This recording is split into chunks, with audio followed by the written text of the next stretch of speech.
რუსეთის აგრესიის დროს, როცა შემოიჭრა საქართველოში.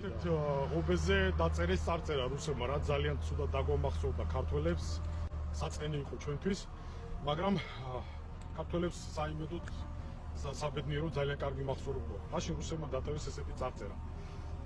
ამხანაგო ქართველებო, ისწავლეთ სამხედრო საქმე, ისწავლეთ ომი, ჩამოვალთ და შეგამოწმოთ.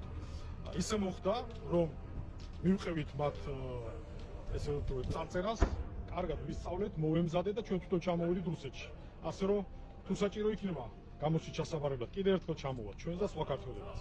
აქ საკმაოდ ხა ვიკუფებთ რუსეთის ტერიტორიაზე, კურსკის ოლქში, ეს ყველამ კარგად და ისევე მინდა ჩემ ვეტერანებს უთხრა, რომ იგივე პასუხს დაუტოვებთ ჩვენ მათ ასევე სამახსოვროდ.